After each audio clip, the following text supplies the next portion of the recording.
Hello dear students, welcome back to my channel BK Munnalal. आज मैं आपको जनरल रूल्स ऑफ रिपोर्टिंग और direct indirect के अंतर्गत रिमूविंग इन्वर्टेड कॉमास डिस्कस करने वाला हूं। डियर स्टूडेंट्स, मैं आपको बताना चाहूँगा इससे पहले मैंने व्हाट इज़ रिपोर्टिंग और डायरेक्ट इनडायरेक्ट क्या होता है, उसमें की चेंजेस कौन कौन से किए जाते हैं और चेंज इन रिपोर्टिंग बॉक्स ये वीडियो अपलोड कर दिए हैं। यदि अभी तक आपने उन वीडियोस को नहीं देखा है तो उनकी लिंक मैं इस वीडियो के अंत में डिस्क्रिप्शन बॉक्स में दे दूंगा, वहां जाकर आप उनको देख सकते हैं और अपना डायरेक्ट इनडायरेक्ट बहुत अच्छे से तैयार कर सकते हैं। आइए शुरू करते हैं।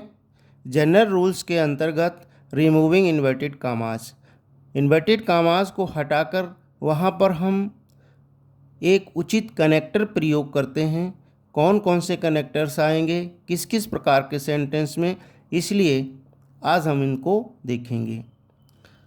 रिपोर्टेड स्पीच के अनुसार इन्वर्टेड कॉमास को हटाकर एक कनेक्टर लगाते हैं, अर्थात एक शब्द का प्रयोग करते हैं जो रिपोर्टिंग स्पीच और रिपोर्टेड स्पीच के बीच की कड़ी होता है, जो जोड़ता है उनको। सबसे पहले देखेंगे असर्टिव सेंटेंस में। अगर रिपोर्टेड स्पीच असर्टिव सेंटेंस है तो उसमें इन्वर्टेड कॉमास को हटाकर दैट का प्रयोग करते हैं।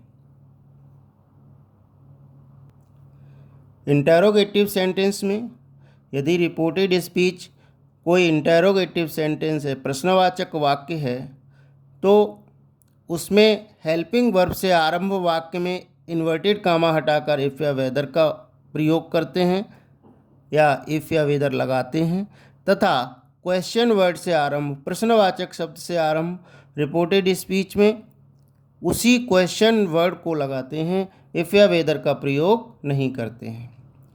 तीसरे प्रकार के वाक्य होते हैं इम्परेटिव सेंटेंसेस। यदि हमारा रिपोर्टेड स्पीच इम्परेटिव सेंटेंस है तो उसमें इन्वर्टेड कॉमास हटा करके निम्न प्रकार कनेक्टर का प्रयोग करते हैं। देखते हैं कि यदि वाक्य वर्ब की फर्स्ट फॉर्म से आरंभ है, तो इन्वर्टेड कॉमा हटा करके टू लगाते हैं। वर्ब की फर्स्ट फॉर्म से आरंभ वाक्य में हम टू लगाते हैं। डू नॉट से आरंभ वाक्यों में डू हटाकर नॉट के बाद टू का प्रयोग करते हैं। इसी तरह से यदि हम रिपोर्टिंग वर्ब फॉरवर्ड लिखते हैं, सेड टू के स्थान पर फॉरवर्ड लिखते हैं और वाक्य डू नॉट से आरंभ है, तो डू नॉट को हटाकर केवल वर्ब की फर्स्ट फॉर्म से पहले टू का प्रयोग कर देते हैं। इसी तरह से कुछ वाक्य लेट से आरंभ होते हैं, जिसमें वाक्य में लेट का अर्थ आज्ञा देना अथवा लेने से होता है, आज्ञा प्रदान करने से होता है, आज्ञा मांगने से होता है। ऐसे वाक्यों में इन्वर्टेड कॉमा हटाकर लेट से पहले टू लगाते हैं। नेक्स्ट प्रकार के जो वाक्य रहते हैं वो लेट अस से आरंभ होते हैं। इनमें सजेशन या प्रस्ताव होता है। ऐसे वाक्यों में इन्वर्टेड कॉमा हटाकर हम दैट का प्रयोग करते हैं। चौथे प्रकार के वाक्य होते हैं एक्सक्लेमेटरी सेंटेंस, विस्मय बोधक वाक्य। यदि रिपोर्टेड स्पीच कोई विस्मय बोधक वाक्य है तो उसमें इन्वर्टेड कॉमास हटाकर दैट का प्रयोग किया जाता है। और पांचवें प्रकार का वाक्य यदि कोई है ऑप्टेटिव सेंटेंस है, उसमें इन्वर्टेड कॉमा हटाकर दैट का प्रयोग करते हैं। सारांश रूप में अगर हम देखें तो असर्टिव, एक्सक्लेमेटरी और ऑप्टेटिव सेंटेंसेस में इन्वर्टेड कॉमा हटाकर दैट का प्रयोग होता है, और इंटरोगेटिव वाक्यों में हेल्पिंग वर्ब से आरंभ वाक्यों में इफ़ या वेदर और क्वेश्चन वर्ड से आरंभ वाक्यों में उसी क्वेश्चन वर्ड का प्रयोग करते हैं। केवल हमें बारीकी से इम्परेटिव सेंटेंस को समझना होता है। उसमें यदि कोई वाक्य वर्ब की फर्स्ट फॉर्म से आरंभ है तो उसमें टू लगा देंगे। डू नॉट से आरंभ है तो डू हटाकर नॉट के बाद टू लगा देंगे।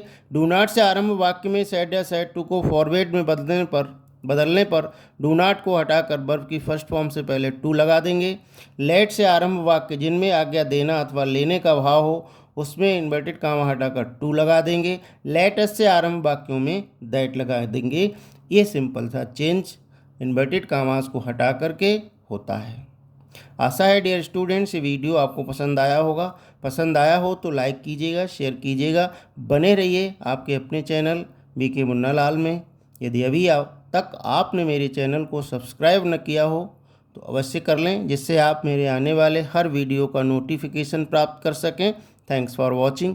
फिर मिलते हैं नेक्स्ट वीडियो में नेक्स्ट टॉपिक के साथ। Thanks for watching again.